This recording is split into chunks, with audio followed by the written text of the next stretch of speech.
Boa noite, pessoal. Hoje nós trazemos um grande amigo meu, tá? De mais de 20 anos. Não é o Plínio também, não, nem é o Gildo, não. É o João Marcos. João Marcos, com você. Oi, André, tudo bem? Prazer estar aqui com vocês de novo, né? É sempre muito bom esses bate-papos que a gente tem, quer dizer, não fica só naquela coisa da coluna, mas bater um papo e a gente poder trocar uma ideia. Boa noite, João. É, Tudo bom? Aqui, ó, é Oi, bom tudo ter bom, você Plínio? também aqui é bom ter você aqui conosco Obrigado, é um também. prazer. E hoje no nosso programa nós teremos aqui algumas questões que estão latentes. João, você é o primeiro nesse programa 2021 e olha só, não vai ser um programa fácil não, hein? Porque a gente tem um monte de pergunta aqui a respeito da Ford para fazer para É, você. Né? A gente vamos quer ver lá entender para você me melhor responder.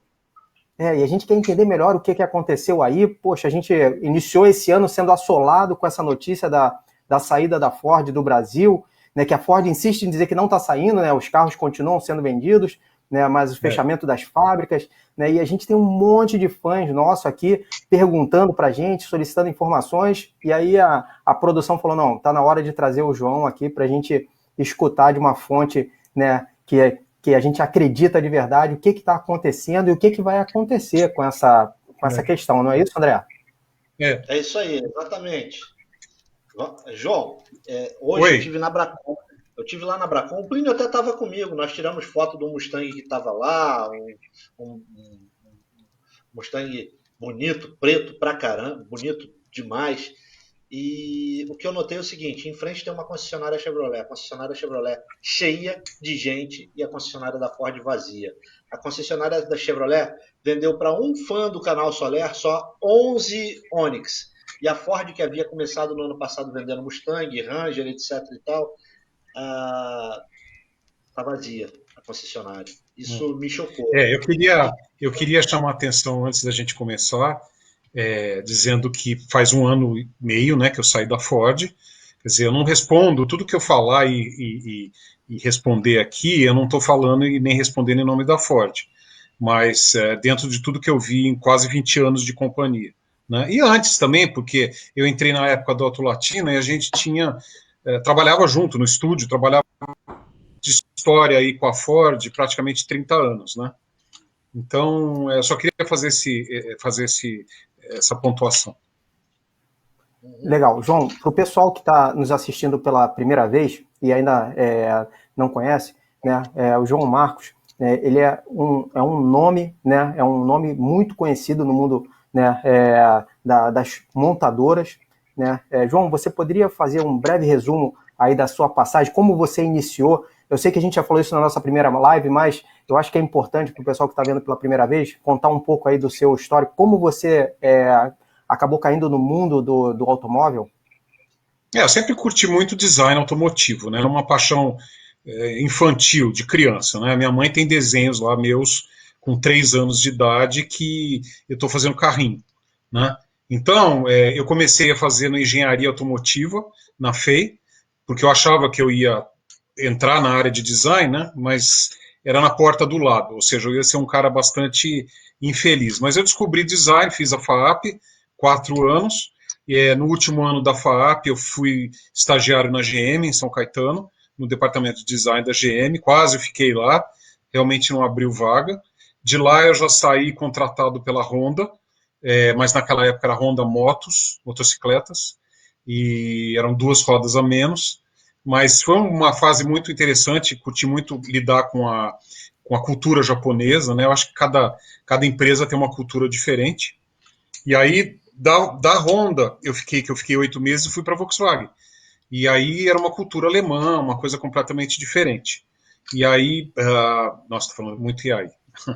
Então, depois da Volkswagen, eu fiquei na Volkswagen 9 anos, e fui contratado pela Ford no começo dos anos 2000 para montar novamente um departamento de design, porque quando houve a separação Ford e Volkswagen, o departamento de design, ou seja, a estratégia era de trazer, não era muito diferente, a estratégia de trazer os produtos prontos, a diferença é que ela ia produzir aqui, mas de desenvolvimento ela ia trazer tudo já desenvolvido de fora.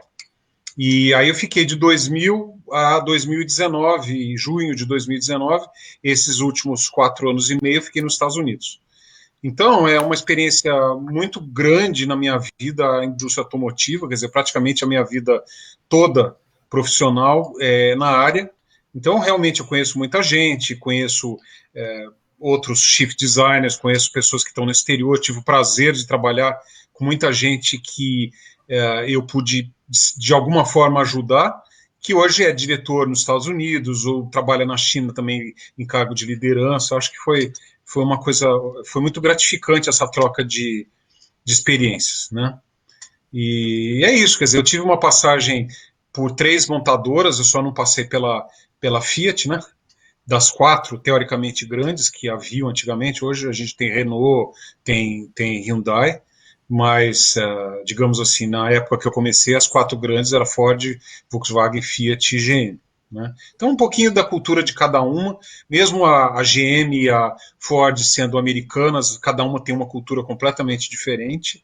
Né? Então, somente morando nos Estados Unidos, eu pude ter uma vivência muito grande, não só com a cultura interna da empresa, mas com o povo americano, e você dá muito valor para o Brasil também. Eu acho que é isso que é importante falar também. A gente acha que viver no exterior é um mar de rosas, e não é. Tem coisas boas, tem coisas ruins, como qualquer lugar. Né? É isso, um pouco da minha experiência nesses anos todos. Um segundo, deixa eu dar um recado aqui para a galera. Pessoal, Tá. Vocês que estão aí de casa, nós vamos adorar ler os comentários de vocês aqui. Vamos adorar ler as perguntas que vocês têm para o João. Outra coisa, pelo Facebook você faz a pergunta direto na telinha do lado ali, eu vou conseguir ler. Pelo app ou Instagram, você digita hashtag Priority Conteúdos ou hashtag ao volante e a sua perguntinha do lado aí. Então vamos lá que nós estamos aqui prontos para receber as perguntas de vocês. João, eu tenho uma pergunta. Vamos lá. Os seus últimos anos na Ford foram lá nos Estados Unidos, né? Acompanhando o desenvolvimento lá fora e desenvolvendo produtos lá fora. A pergunta é a seguinte: nesse período eu lembro que estava sendo desenvolvido o Ford GT. Tá? E o Ford Mustang 2018 também, que você chegou até a ter um conversível lá, por que inveja. Tive 2. Mustang conversível, né? Durante esse desenvolvimento, como é que era o trâmite, por exemplo, do desenvolvimento do Mustang, que era um carro de linha normal para os Estados Unidos, para o americano, e o trâmite de desenvolvimento do Ford GT? Como é que acontecia isso? Na realidade, o Ford GT ele teve uma equipe dedicada. Eles ficavam numa área escondida lá do estúdio, ou seja, mesmo as pessoas do estúdio não tinham acesso ao estúdio do GT. E era numa posição também que não circulava gente, ou seja, era um grupo totalmente focado no GT. Eu não participei desse grupo, tá? Participei no desenvolvimento de outros carros, né, mas não do GT. O GT foi realmente um grupo dedicado e já tinha começado antes de eu chegar lá. Ou seja, quando foi lançado, e foi um fantástico lançamento, a gente pôde participar, e foi muito bem recebido, e até a quantidade de opções que você tem é impressionante, de cores, combinações internas, externas e tudo mais. Quer dizer, o cliente faz o GT dele do jeito que ele quiser. Agora, vamos lá atrás, vamos voltar aqui, Projeto Betúnia. Projeto Betúnia você teve acesso lá em 2002, 2003. Eu desconheço esse projeto. Foi o redesign daqueles primeiros Mustangs dos anos 2000. Olha, o que aconteceu? Em 95, a gente teve o Mustang que era importado para o Brasil, certo? Para 2000, eles simplesmente usaram a própria estrutura daquele Mustang e deixaram ele menos arredondado. Então, se você olhar um Mustang do lado do outro, você vai perceber que praticamente é o mesmo Mustang, só que com linhas mais sharp, mais retas. Tanto é que... Projeto de 2000, que foi lançado em 2004, 2005, que foram esses que levaram... não, esse aí é o Mustang que trouxe a linguagem do Mustang anterior, que era quase um... É que naquela época eles estavam muito em voga o retro design, né? Então era pegar o carro antigo e fazer uma releitura do novo. A Ford era a época do Jay Mace. Então ele fez o Thunderbird e depois ele soltou o Mustang 2005, que era uma releitura do Mustang antigo. Só que, claro, atualizado. Mas era o retro design, que era isso, era beber na fonte do passado Isso. com uma atualização estilística do novo, E certo? aí eu me lembro, nesse projeto, vocês trouxeram o Carroll Shelby de volta para a fábrica para fazer um conceito do Ford, não era o Ford GT, era do Cobra, mas tinha a versão coupé e a versão o moderno. Eu queria saber um pouquinho desses dois conceitos aí, o que você poderia falar. Isso aí foi até uma pergunta que me fizeram num grupo de design que eu participo, do Facebook, e o pessoal está aqui. Na realidade, André, o que acontece? Quando você traz uma pessoa como Carroll Shelby para participar do programa, ele vai basicamente participar na parte mecânica, né? Ele vai dar o pitaco dele na parte mecânica, né? Junto com os engenheiros de powertrain. A parte de design, dificilmente ele vai dar pitaco, porque ele pode dizer, gostei, não gostei, mas não é a atividade, não é o core business dele, né? Quer dizer, ele vai ver o resultado e vai dizer, gostei, não gostei, mas o foco dele nesses programas era sempre a parte mecânica, né? A parte de design era, de novo, o retro design, né? Quer dizer, o James trabalhava naquela época muito bebendo na fonte de veículos que fizeram muito sucesso. Agora não está mais o J. Mays, mas a Ford bebeu na fonte do Bronco também, né? Voltou lá em 65 e soltou um novo Bronco, mas muito mais forte, muito mais, mas sem dúvida nenhuma é um Bronco, né? Mas essa coisa do retro design oficialmente não existe mais, né? Isso foi uma tendência na época da Volkswagen com o New Beetle, o Mini, que já cresceu pra caramba, né, em relação ao primeiro. Quer dizer, continua porque ele formou o brand, né? O Mini tem um brand, então eles vão fazer sempre Mini, mas já fizeram derivativos que não existiam, esse tipo de coisa. Então, naquela época, mesmo com o Carroll Shelby participando, ele estava mais focado realmente na parte mecânica para assegurar que o carro ia ter o desempenho à altura do nome dele, porque afinal ele assinava embaixo, né? Então ele tinha que ter certeza que isso vai estar. Mas o relacionamento dele com a Ford sempre foi fantástico, então não havia de forma alguma animosidade, no sentido de que se ele não gostasse de alguma coisa, o pessoal mudava e se tivesse dentro do custo do programa também, que a gente não pode esquecer que todo programa tem um custo, né? E um timing. Mas esse foi o trabalho maior dele na época desse programa. João, você tocou num ponto aqui bem interessante com relação a designer. Você falou aí uma palavra que hoje a gente está escutando direto aqui no Brasil, que é Ford Bronco. O que eu fiquei sabendo é que a Bronco está batendo e está ganhando de lavada da concorrente nos Estados Unidos, ou seja, ela está fazendo sucesso. A FCA, que agora é Stellantis, né? Eles lançaram o Jeep Compass. Não é o Compass. Não, você está falando do Bronco Sport. O Bronco Sport. Bronco Sport, tá. Então o Bronco Sport, realmente, as revistas estão fazendo teste contra o Compass e está dando assim de lavada. Começa pela mecânica, né? A mecânica da Jeep é muito fraca. Semana passada eu tive a oportunidade de ficar uma semana com o Renegade e gostei do carro, achei bacana, né, das soluções, tudo, mas o motor, cara, eu tinha que pegar a estrada e parecia que eu estava num carro 1.0 antigo, daqueles antigos, né, era realmente muito fraco. E a estratégia de motores global, né, eles têm um motor a diesel, claro que é muito mais potente, mas daí ele muda de faixa de preço, ou seja, ele fica bem mais caro que o Bronco Sport. Então, eu acho que, em termos de mecânica, o Bronco Sport bateu.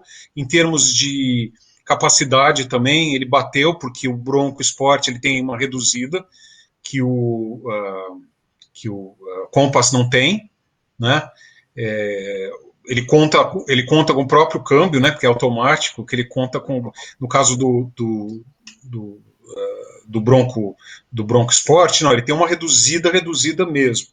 Então eu acho que para quem faz um off-road mais leve, mas mesmo assim não tão leve, né, O Bronco Sport está batendo, assim, já tirou a liderança do Compass, né, que vinha... E esse carro está vindo para o Brasil, ele está vindo importado do México, né, dentro dessa estratégia nova da Ford de importar os carros, né, não fabricar mais. A gente pode depois falar mais para frente a respeito disso, mas João é um Vitor, carro fantástico. Oi, posso cortar vocês aí? Olha só, claro. só que a gente falou aqui para o público entender, e aí eu queria chamar a imagem do Cobra de 1960 para o Hum, pessoal ver. Felipe, coloca aí a imagem do Ford Cobra 1960. na realidade não é 60. Felipe. Ó, grava bem essa imagem. Esse é o Cobra original. Uhum. Mostra ele de frente, Felipe.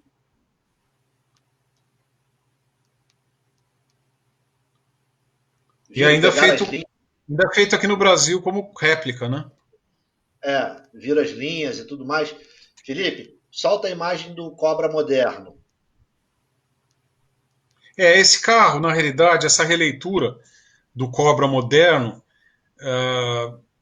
eu particularmente não gosto, e eu acho que, de certa forma, também não foi bem recebido no mercado, né? Eu acho que se tivesse tido uma boa recepção, uma boa aceitação pelo mercado, talvez a Ford tivesse até feito. Ou a Ford feito, ou feito no mesmo esquema que o anterior era, com uma liberação dos direitos autorais do design. Mas era uma linguagem muito do começo dos anos 2000, que aquilo que era redondo ficou extremamente reto, e se você olhar o Mustang de 2005, tem isso, aquela coisa do arco, né? E é o J. Mays, né? Não pode esquecer que o J. Mays foi responsável pelo New Beetle, né? Da Volkswagen. Então, essa coisa do arco e de misturar linhas redondas e arcos é dele, né? Essa linguagem de design. Então, se você olha o carro do começo dos Bronco. anos. Não o Bronco, estou falando do Shelby. Mustang. Ah, tá. Não, do Shelby, desse que você acabou de mostrar. A linguagem de design. Ele misturou sólidos Você pode pontos voltar a de. imagem? Volta aí pra gente, Felipe, o Shelby moderno. Então, tá vendo? Ele tem muita curva. Olha a grade dele, que é um arco, né? É Então, duro, né? ficou essa É mistura muito duro. da época. Mesmo a roda não tinha um design assim específico para ele, era uma roda que você podia ver em qualquer carro da Ford, de passageiro, de 4 portas, entendeu? Então, eu acho que ele não foi muito feliz na reinterpretação do carro, não. Coloca o antigo E eu agora vi pra muita, gente, Felipe. e eu vi muita coisa no estúdio lá em Dearborn, na época, que estava sendo trabalhada na base do retro Realmente, design, que era horrível. realmente esse aí, ô João, esse é muito mais bonito do que o Ele é moderno. classudo, sabe? Não tem o que Ele mexer, tem músculo, né? parece que tá vivo, parece que é um animal que tá saltando para te pegar, né? O outro não, Exatamente. o O outro outro não tem esse espírito. Tem uma outra coisa que acontece, é o seguinte, eu não sou designer, vocês dois que são, né, mas essa questão de trazer o antigo, uma releitura, né, ou dá muito certo ou dá muito errado, né, não tem um meio termo, né, ou seja, Exatamente, ou o pessoal exatamente. adora de paixão, ou Eu então acho, odeia, né, e o negócio eu acho faz que o que água foi rápido. trazido, para a vida, exatamente para a produção, foram os que deram certo. Eu não me lembro de nenhum assim que foi feito oficialmente, por exemplo. Esse eu não gostei e você vê, não foi para produção. Acho que não, o cliente não comprou essa ideia, entendeu? Mas se olha o New Beetle, se você olha o próprio Thunderbird, você olha o Mini, Os meninos, sabe? Você olha outros carros, são carros que tiveram sucesso. E agora com o Bronco, o próprio Defender, apesar de que eu acho que o Defender perdeu um pouco, ele ficou meio de boutique, entendeu? Nesse ponto a Ford fez um trabalho fantástico em termos de manter o appeal, o sex appeal do antigo, modernizando, né? E se você olha o Defender novo, ele ficou muito, muito, muito de boutique, muito, muito bonitinho demais, sabe? Aquela coisa de bonitinho, né? Não que ele seja feio, não que ele seja ruim, ele deve ter um capability muito bom, mas em termos de design eu acho que ele ficou mais um SUV, ele não ficou um Bronco, sabe, ou um Jeep, que tem uma personalidade muito própria. Você diria que o Bronco ele é uma SUV? Felipe? O que Não, seria não, ele tem uma versão duas portas e tem uma versão quatro portas. A quatro portas você pode eventualmente chamar de SUV, mas é um negócio tão assim rústico e foge completamente do padrão das SUVs que eu não chamaria de SUV, né?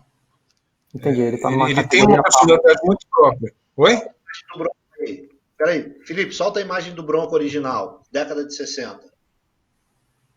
Ele tem aí, o pessoal entender, lembrar que carro que é, porque estamos no Brasil, as pessoas não conhecem, né, o Bronco dos anos 60. O Bronco, Solta aí, o Bronco Felipe. ele não veio. O Bronco é meio estranho para o brasileiro. Oi? O Bronco não veio para o Brasil na época, né? Ele... Não veio, vai vir. O Bronco vai vir depois que ele efetivamente for lançado nos Estados Unidos. O Jeep verde, aquele que está na grama verde e o Jeep laranja, os dois. Eu acho que, honestamente falando, esse é o Bronco original dos anos 60. Eu também não sei qual é o Bronco. O Jeep verde e o Jeep laranja, Felipe. Solta aí. Né, ele é bem box, ele é bem caixa. Esse carro fez muito sucesso nos Estados Unidos, né? Ele era uma categoria à parte, né? Esse carro era o sonho da garotada e era o carro, né, que servia para ir para a fazenda, servia para a família. Você tinha a esposa, a mulher dirigindo, né? Era um sucesso muito grande esse carro, né? Foram dois acertos simultâneos da Ford, né? Ela lançou primeiro o Mustang, que foi aquele estouro de vendas, né? Logo no primeiro ano. E depois, mais um pouco para frente, em 66, ela lançou o Bronco, que também foi um estouro, considerando o tipo de veículo que era, né? E o novo é uma releitura desse Bronco, só que não é aquela releitura que você pega algum... Como é que é a releitura moderna, eu diria? Se você pega alguns pontos fortes e faz o design novo. Mostra o Jeep novo. Você achou aí o novo? Tá vendo? Aí. Você pode olhar o design dos fenders, né, dos paralamas dianteiro, ele é quadrado igual o anterior, né? Essa grade com a faixinha que sai do farol e liga os faróis também existia no outro, só que agora tem o Bronco, a gradinha, né, o tipo de grade, esse, que a gente chama de honeycomb, né, que é a coisa da abelha, da colmeia da abelha. Então, o carro, só que calçado com pneus enormes, né? Desde a versão de entrada, ou seja, quando você compra um Bronco, você nunca vai ver um Bronco raquítico. Você vai sempre ver um Bronco com pneus desse tipo que você está vendo na fotografia agora. Né? E, João, a motorização dele, tem alguma previsão de sair ele com motorização V8? Cara, eu não tenho certeza. Na realidade, até onde eu sei, não. Mas pode ser que saia. Tudo depende da receptividade do mercado, né? Quer dizer, o que as montadoras... Elas lançam o produto e você fica com uma carta na manga. Na hora que o carro, as vendas estão caindo, você lança alguma coisa forte. Você não vai jogar todas as suas cartas na mesa de uma vez sem ter ao menos testado a receptividade do veículo no mercado, certo? A FCA lançou o V8 no Jeep como forma de criar um pouco de buzz, de atrair um pouco o cliente, porque o foco todo está no Bronco, né? Quer dizer, eles têm que chamar a atenção. Olha, eu tenho o que você não tem. Mas, em termos de motorização, o que a Ford está entregando é excelente também. O V8, se entrasse, seria mais por uma questão de amor, de paixão por V8, sabe aquela coisa de... Mas o carro em si, ele tem uma mecânica excelente. Não vai deixar ninguém decepcionado. Legal, João. Só para lembrar o pessoal de casa, né, o Mustang, que é da Ford, ele vem com 3 motorizações diferentes. Ele vem com motor 4 cilindros, com motor 6 cilindros e com motor 8 cilindros. Lembrando que o motor 4... O 6 saiu de linha, né? E lembrando que o 4 cilindros, ele tinha um desempenho melhor do que o 6 cilindros, que era o motor EcoBooster, né? Turbo. EcoBooster. Né? Então, o Bronco está vindo com um motor também pequeno, turbo, não é isso? 4 cilindros pequeno e É engraçado, turbo essa história se repete, né? Foi aqui no Brasil com o Maverick, que tinha o 4 mais moderno que o 6, né? Tudo bem, é uma outra época, uma outra história, mas mesmo assim é curioso que ele se repete, quer dizer, eles tiraram o 6 de linha porque realmente não valia a pena, você pagava um pouco mais caro e o 4 te dava um pouco mais de prestação. Mas o V8 não tem comparação, né? Eu tive essa oportunidade, você ter 480 cavalos debaixo do seu pé, não é brincadeira, né? E é uma delícia, não posso falar outra coisa. Só o Legal. motor, o barulho do motor já é enlouquecedor. André? Ô, João, tem Oi. uma outra coisa que eu queria mostrar aqui, a cronologia do Mustang, né, para o pessoal, para eles se lembrarem. Eu gostaria que você fosse comentando quando eu fosse chamando aqui, ok? Tá bom. Tá. Então vamos lá. Felipe, Mustang da década de 60. Fala um pouco do design, João, desse carro. Esse aí não é o de lançamento, esse já é o 69 ou 70, não me recordo 69. mais. Mas eu acho que é o 70 esse daí. O Plínio Né? adorou dirigir esse carro. Até o começo dos anos 70, acho que até 70, vamos dizer assim, ele tinha um alinhamento entre o carro lançado e o do ano modelo 70, né? O carro foi ficando com mais força, né? O primeiro Mustang, ele era muito legal, mas era um carro visualmente frágil, né? Quer dizer, ele tinha mecânica, tudo, mas era uma coisa assim, que a garota que entrou na faculdade, comprava o filho, ninguém estava pensando muito em potência, né? Ele tinha motores fortes, né? Depois teve o próprio Shelby, a versão Shelby, mas em termos de estilo, ele era bastante raquítico, né? Vamos dizer assim. Aí, conforme ele ia caminhando, os 69, os 70, ele já começou a ficar mais forte, e aí demonstrava no visual o motor que estava entregando também. Podemos dizer que esse carro aí praticamente definiu o estilo dos carros esportivos de toda uma geração, né? Capô longo, dos Estados Unidos, né? O Mustang bebeu na mesma fonte, apesar de, claro, manter um alinhamento, uma linguagem própria, mas ele bebia na mesma fonte. O Dodge também é a mesma coisa. Quer dizer, os dois eram concorrentes do sucesso que foi o Mustang.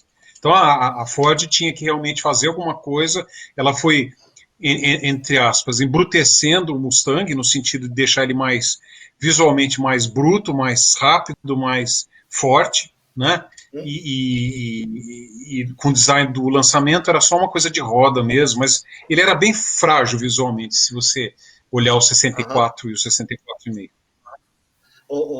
Deixa eu fazer uma pergunta para o Plínio aqui, João. O Plínio, qual Oi. é a sua maior recordação com esse Mustang? Olha só, João, a gente já testou aqui dezenas e dezenas de carros no canal. O pior carro que eu já dirigi na minha vida, o pior carro que eu já dirigi na minha vida foi esse Mustang 69. Né? Não Porque ele é tinha difícil nada... de dirigir. Ele Olha é difícil, só, ele parece um cavalo bravo.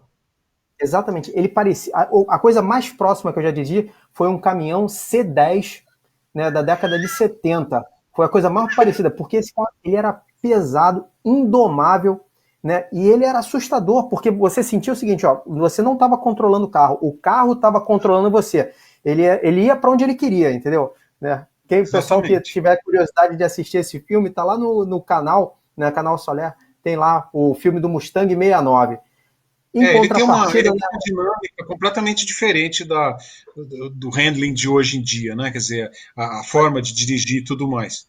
Mas era um carro mais violento, o Mustang, ele não tinha muito refino. Ele era um cavalo selvagem mesmo.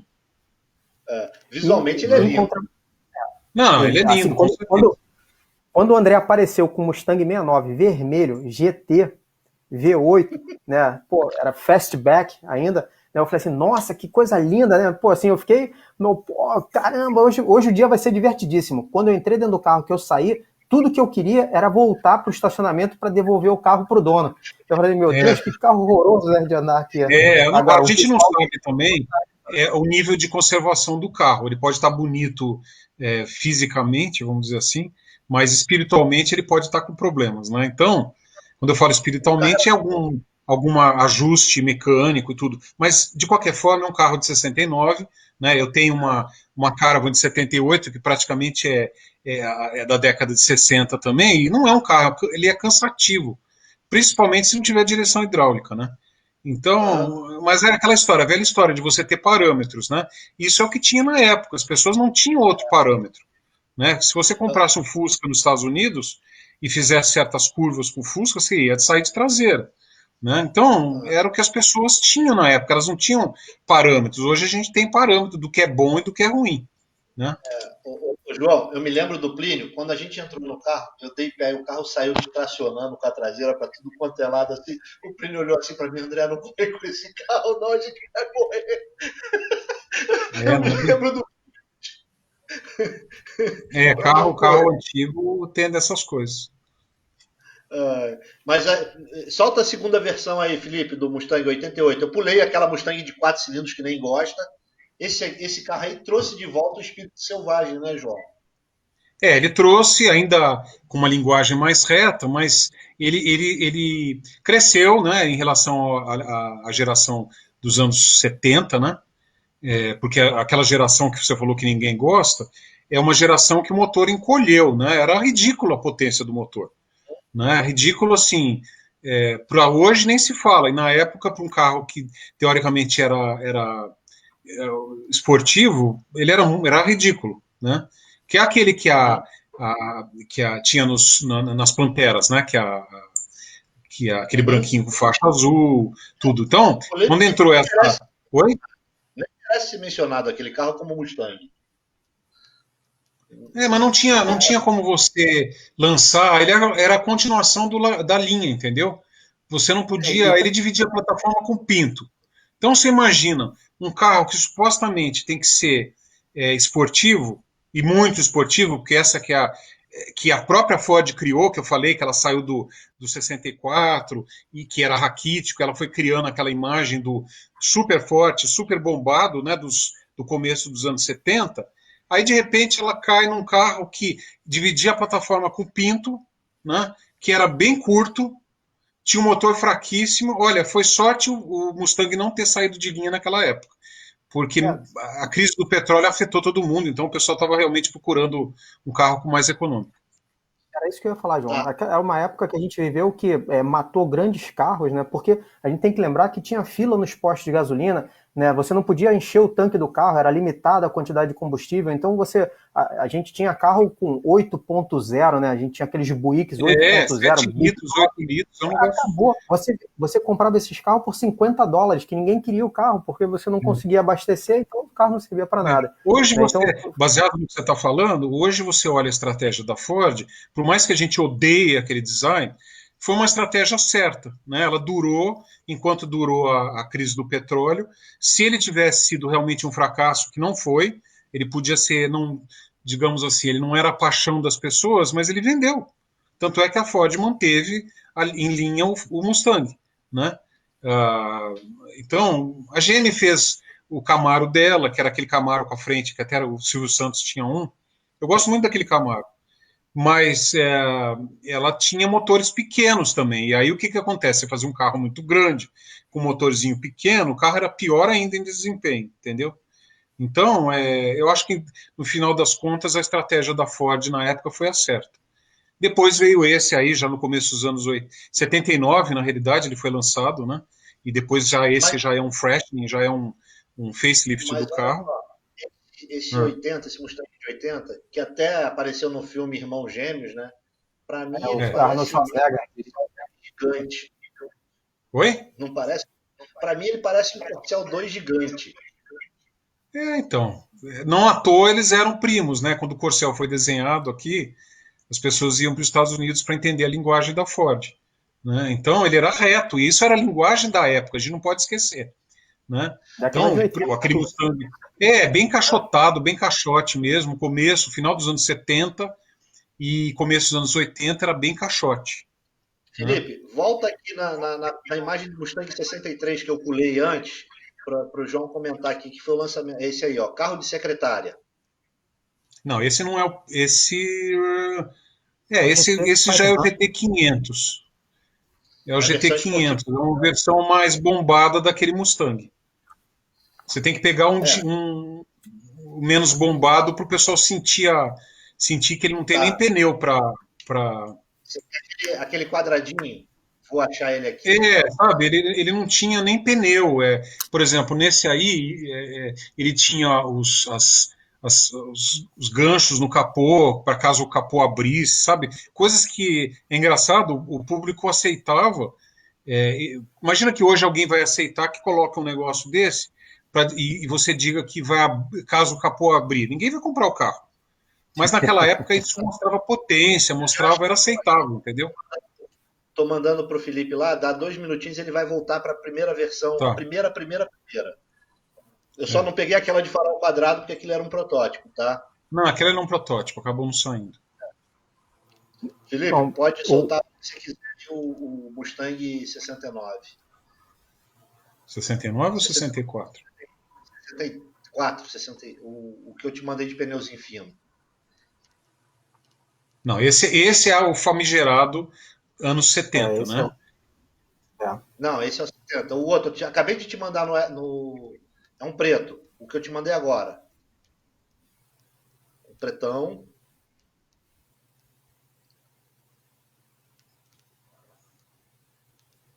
Ele tá me dando esporro. Calma aí, porra, eu tenho que me achar, porque ele não conhece carro que nem a gente, né? Se vira, Felipe, aprende. Não, Mas Felipe, agora, Então, esse é o que ninguém gosta.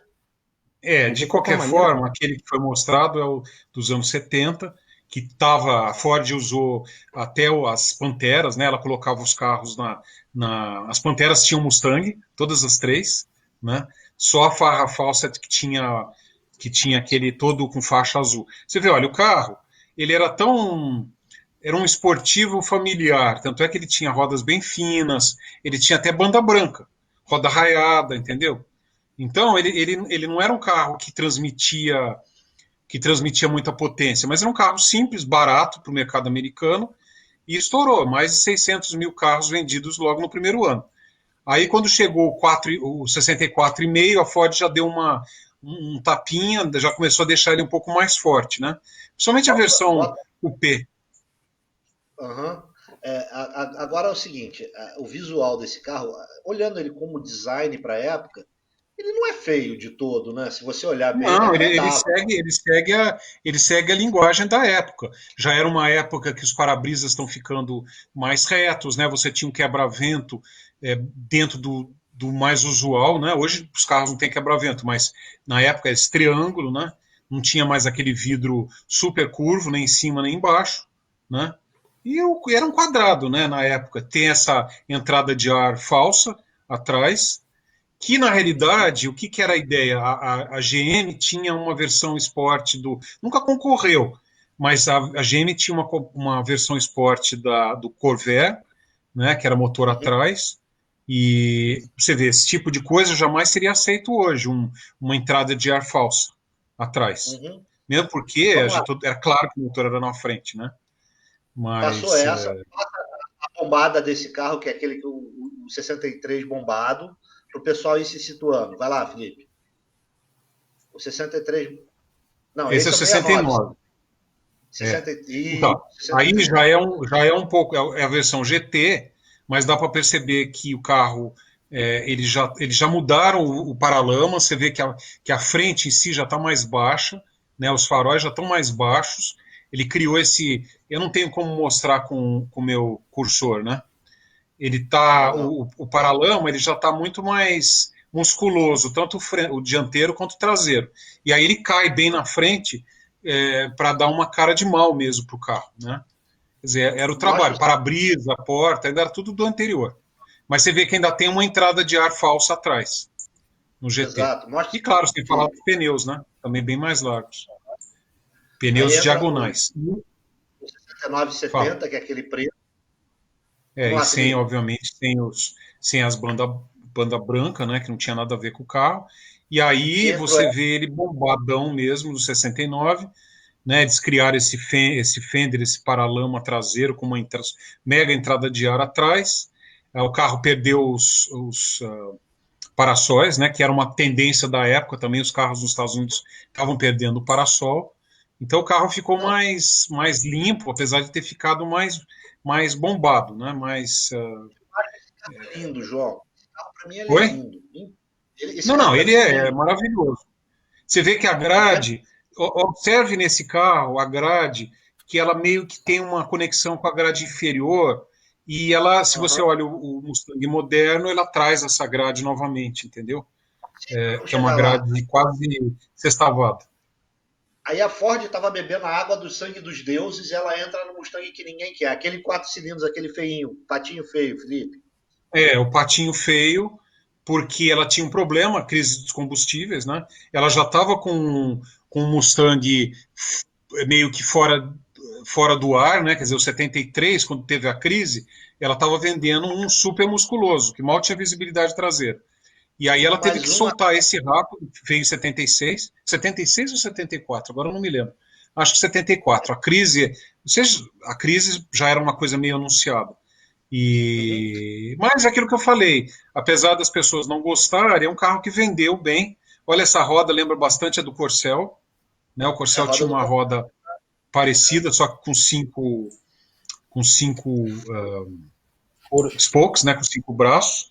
O mesmo grade, né? Se você olhar, tem bastante semelhança com o Corcel, né? Quer dizer, o Corcel ele seguiu a linguagem que a Ford estava trabalhando nos Estados Unidos, Essa né? grade, se você olhar bem essa grade aqui, ela ainda remete a alguma coisa com a grade do primeiro Mustang, né? Ah, sim, Ela, né? Sempre tinha uma conexão, manteve a conexão com o anterior. Depois ela perde isso, né? E aí vai ela vem voltar pro. só no modelo 2005. Solta o 80, Felipe.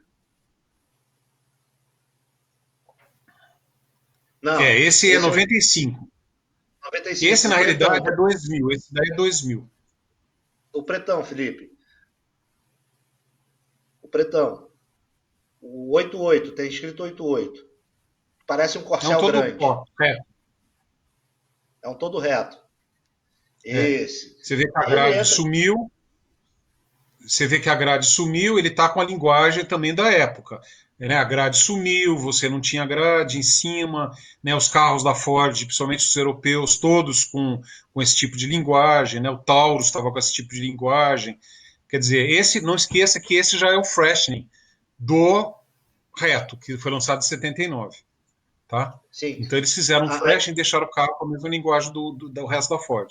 Oi? solta a imagem seguinte, Felipe. Esse, E, esse é o 2000. Que eu falei, você tem o 85, que é esse carro mais arredondado. O que eles fizeram?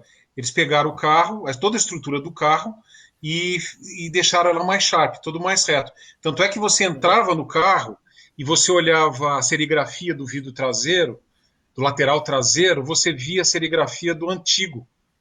Não batia uhum. o revestimento com a serigrafia, porque o vidro era do antigo ainda. Tá? Então, por fora era uma coisa que você não percebia, mas por dentro você conseguia ver certas coisas que não batiam, porque eles fizeram total reaproveito do carro anterior. Mas esse carro, o Fox, esse que está aí, parece que na época ele foi um sucesso danado nos Estados Unidos, né, Não João? foi fantástico. Eu acho que já o 95 já começou a levantar as vendas de novo, e a hora que a Ford pegou e deixou ele mais sharp, mais reto, assim como outros produtos que ela trabalhava na época, aí, nossa, vendeu bem mais. Passa o seguinte, Felipe, para o João comentar.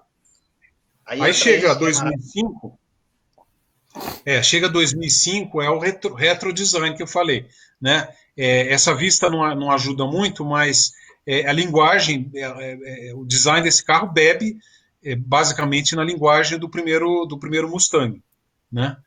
E ele tinha ainda a frente, esse 2005 ainda tinha a frente alta, né? Mas tinha a porta em arco, com vidro lateral. Quer dizer, tinha a questão da linguagem do Mustang e também tinha a linguagem do Jay Mays, né? Que ele, afinal ele tinha vindo da Vox e as pessoas meio que queriam agradar o chefe e puxavam uma série de coisas que lembravam, né, de certa forma, a Volkswagen. Inferior, né, aqui embaixo, como você falou, ela já voltou a aparecer aqui, né, novamente, bebendo A junto com grade já com a voltou a grade. aparecer, os faróis redondos, né?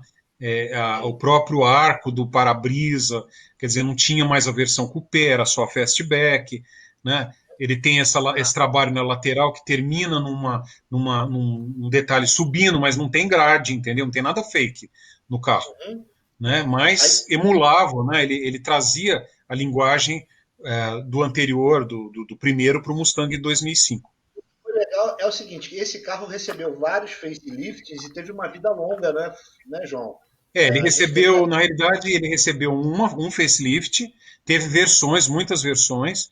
O facelift, o que eles fizeram? Eles fizeram mais ou menos o que a Ford mesmo fez com o 2000, com 1960, com o modelo 64 para o 68.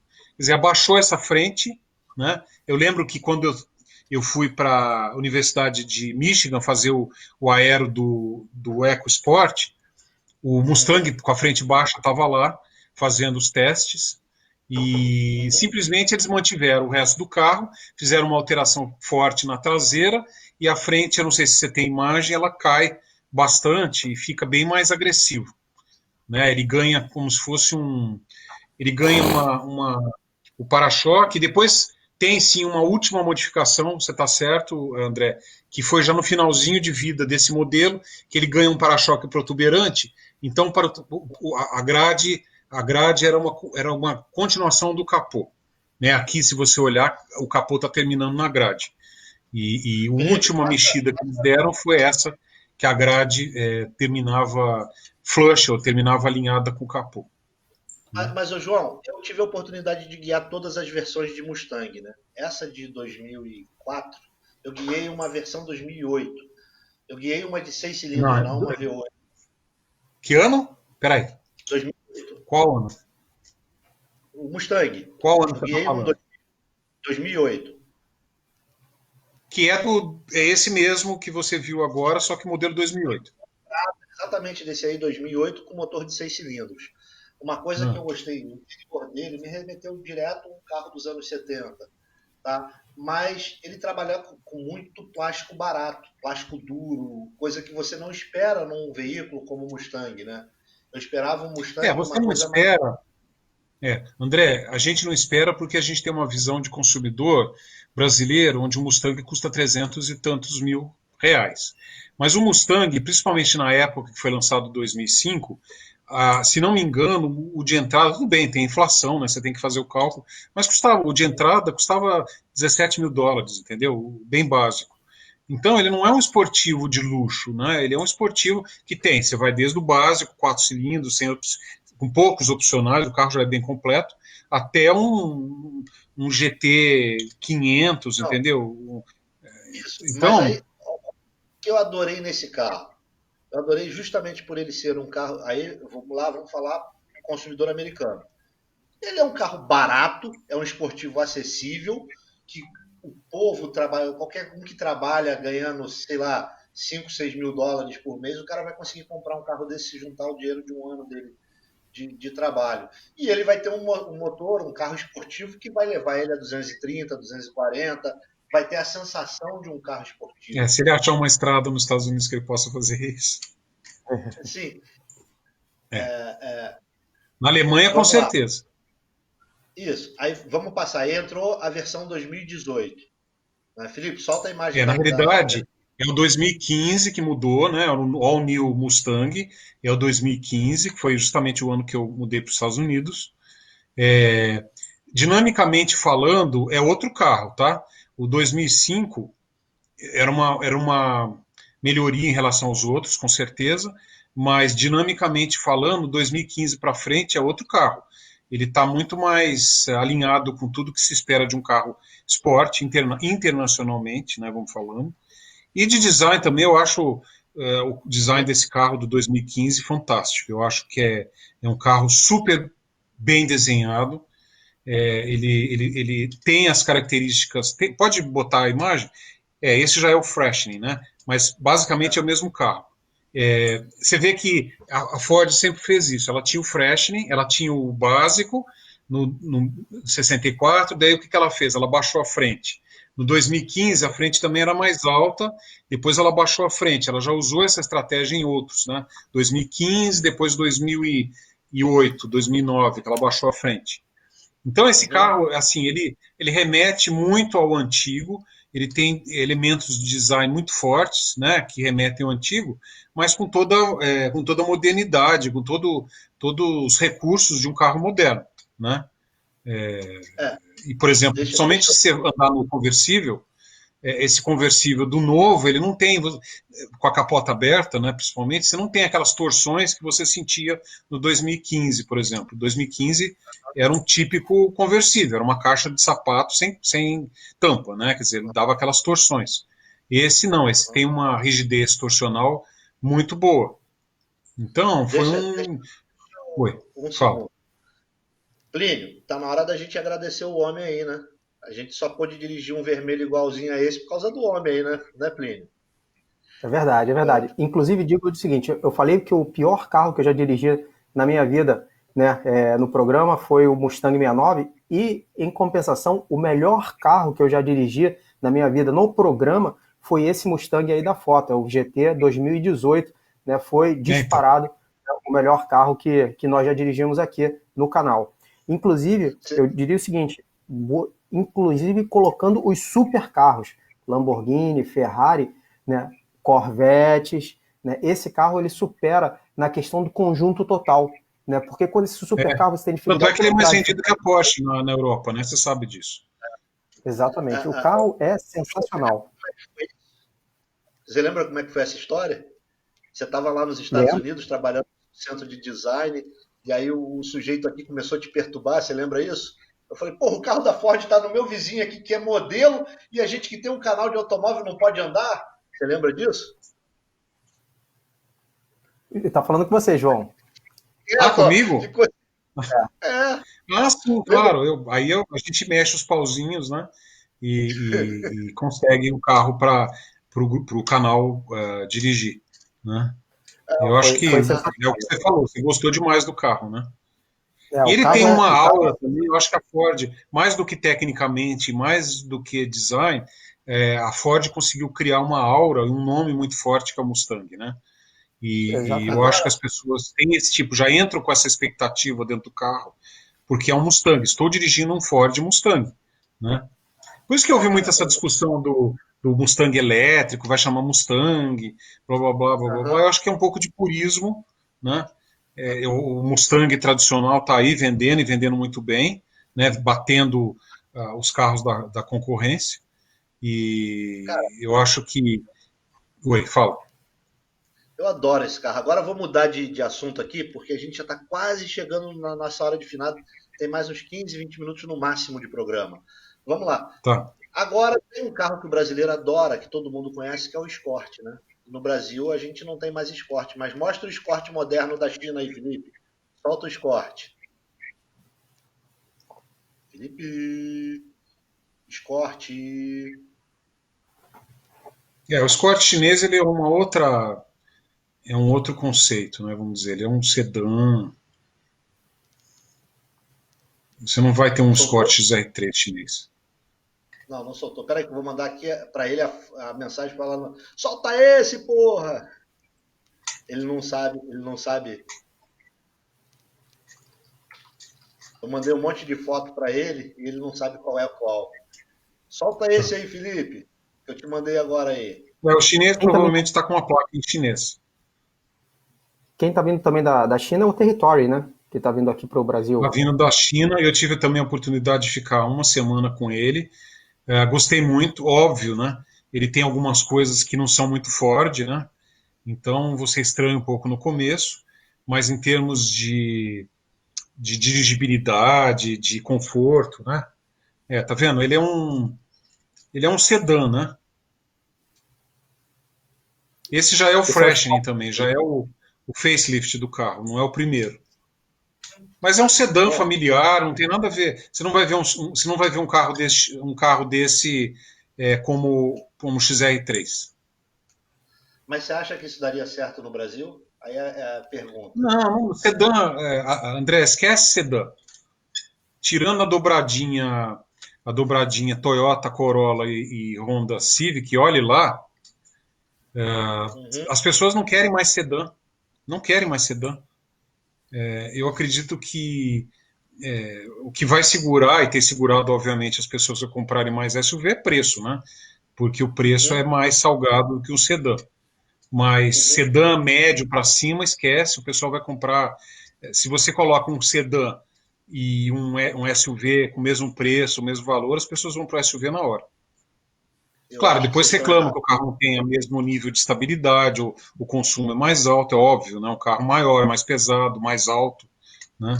Então, Deixa mas só dar um lembrete aqui, o Plínio e João.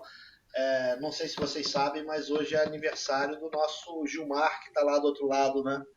O Gilmar, para quem não se lembra, para quem não assistiu TV Colosso, era aquele cachorrinho que saía fazendo tudo na produção da Priscila da TV Colosso. Era já não é da aniversário minha do. época. Parabéns, Felipe. Obrigado por nos aturar durante Parabéns, esse ano feliz inteiro. aniversário, mas TV Colosso não era comigo. João, deixa eu entrar num assunto aqui um pouco mais polêmico, André, agora, porque o pessoal está querendo saber. Né? Você vê o seguinte, o André preparou um acervo aí de Mustang, né, desde 64 até os dias atuais. Né? O carro mais vendido nos Estados Unidos não é um carro, é uma picape, é a F-150. Né? 150 vendeu quase 1 milhão no passado. Você repara que, por exemplo, a Ford Bronco está derrubando o Jeep, né? Então você vê o seguinte, a Ford, na época da crise das montadoras, na época, a Ford não 2008. precisou a Ford não precisou de ajuda governamental, enquanto a General Motors precisou. Então você repara o seguinte, a Ford ela é uma empresa sólida, ela é uma empresa que sabe o que está fazendo, né? Ela tem produtos, né, que são campeões de venda, ela continua inovando, ela continua lançando, e de repente a Ford fala o seguinte, ó, estou indo embora do Brasil, eu não quero mais ficar no Brasil, vou fechar minhas fábricas no Brasil. Né? Isso eu não tenho dúvida que essa atitude, hoje, vendo isso, o que me preocupa é o seguinte, a Ford foi embora, é fato. Será que outras montadoras vão embora, João? O que está acontecendo? O que aconteceu A para... minha visão é complicado você falar, tem uma série de coisas. A Ford, ela estava no final dos anos 90, ela estava numa situação muito ruim.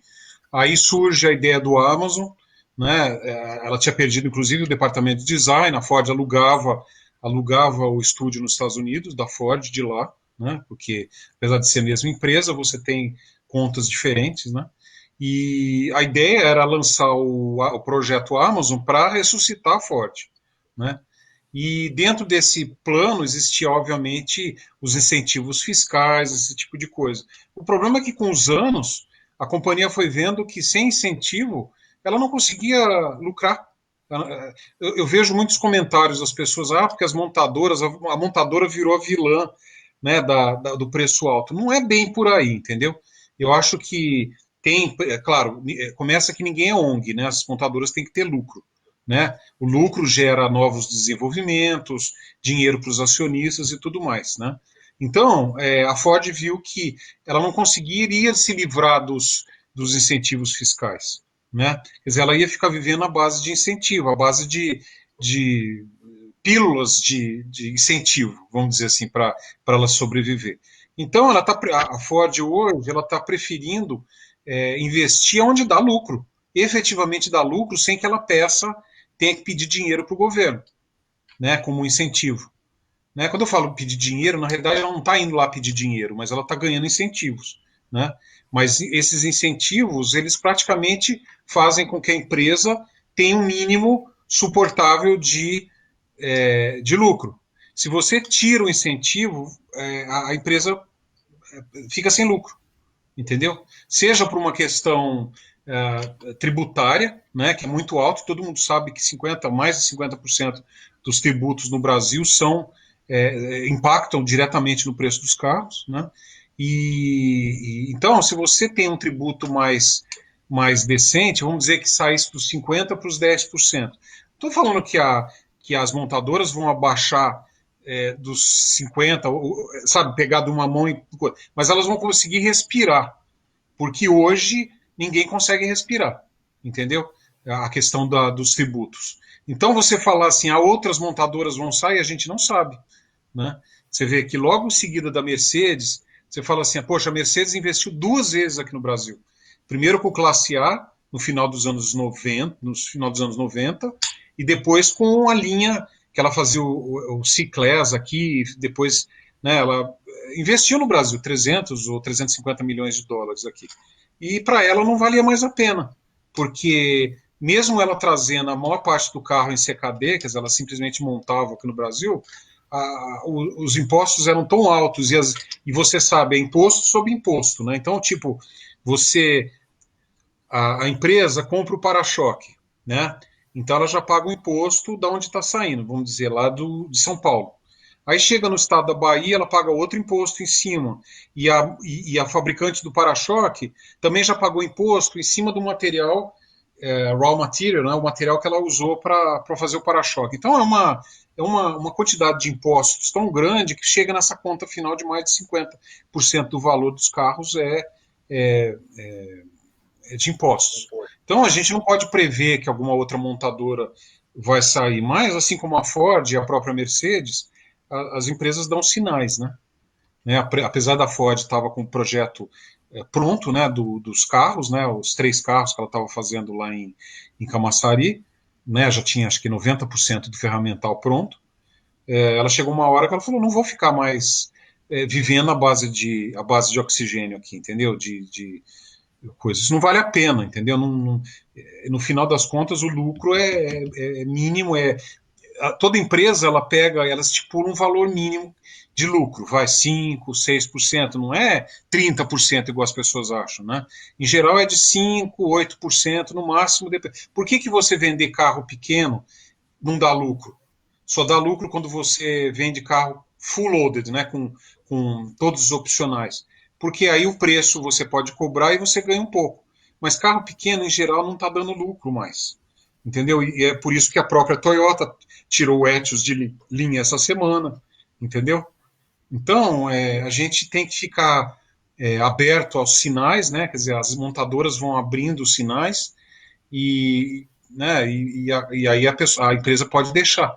Aí você fala, nossa, mas vai deixar uma planta gigantesca em Camaçari que custou uma fortuna, blá, blá, blá, blá, blá, blá. Boa parte daquela fortuna é de incentivo, né? Teoricamente, eu não sei como é que funciona, honestamente, não sei se uma parte é do governo, não sei como é que vai funcionar, mas ainda é mais barato do que a pessoa continuar investindo no mercado que não dá retorno. Porque o que acontece? Oi? A Ford deu sinal em 2018, quando ela chamou toda a mídia para o Palácio Tangará, que eu e o Plínio fomos. Ela falou, olha, a Ford não vai mais fazer carro popular no Brasil. Falou isso claramente para nós lá. Então, é só você começar a juntar os pontinhos no que as montadoras falam para você começar a perceber. Tirou os caminhões, né, que não eram rentáveis. A planta de São Bernardo ela dava muito custo fixo, né, era muito grande. Então, ela começou limpando, fazendo um saneamento nas finanças e, no fim, cortou a produção do Brasil. Vai continuar no Brasil? Vai. Muita gente fica, a Ford saiu do Brasil. Não saiu do Brasil. Hoje mesmo ainda estava lendo um acordo que foi feito com o PROCON. Ela tem que manter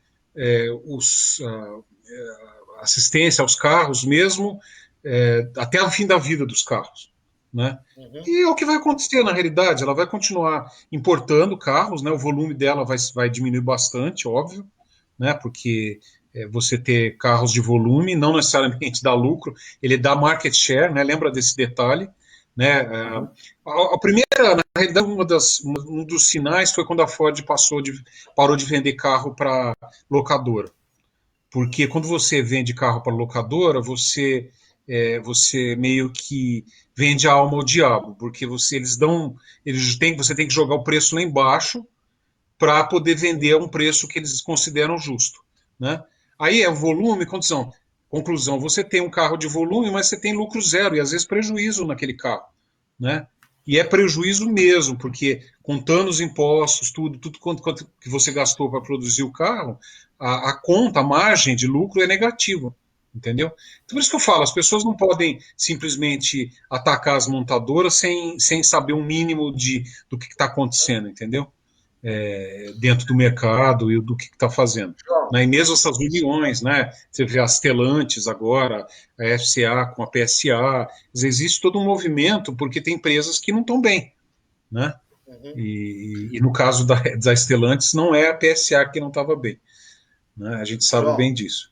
Oi. Deixa eu cortar você aqui, vou cortar o Plínio, que eu sei que o Plínio tinha assunto para falar, mas hoje é aniversário do Felipe. A gente costuma ficar com ele aqui meia hora, 30 minutos depois do horário do final do programa. Hoje a gente vai dar colher de chá para ele, tá bom? Por você, tudo bem? Tá, eu quero brigadeiro, depois você me manda, viu?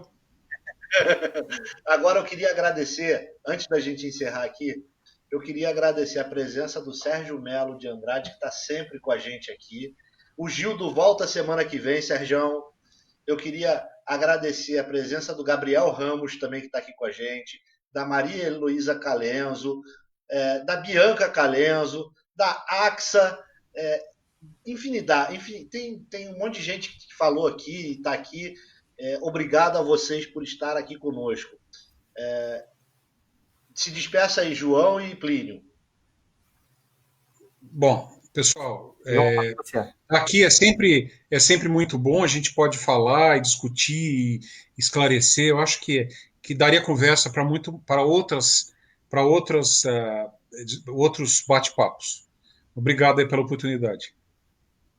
E pessoal, lembrando que lá no site do Canal Soler, www.canalsoler.com.br, tem um artigo escrito pelo João falando exatamente sobre a saída da Ford, né? Então, para o pessoal que quiser mais informação, acessem lá canalsoler.com.br e aí vocês vão ter acesso a todas as colunas que foram escritas pelo João, né? Inclusive essa da saída da Ford.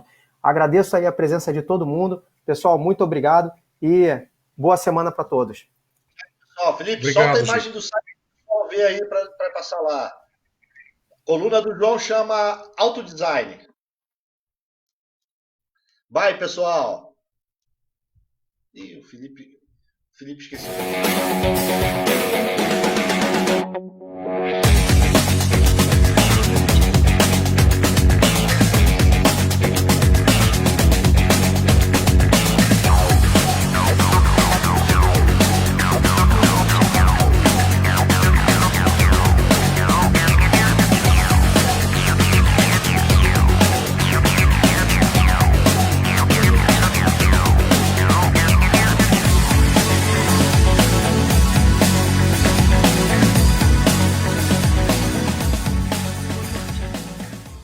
A Priores Conteúdos tem como missão levar até a sua casa conteúdos dos mais diversos nichos dentro de um app leve, simples e fácil de mexer.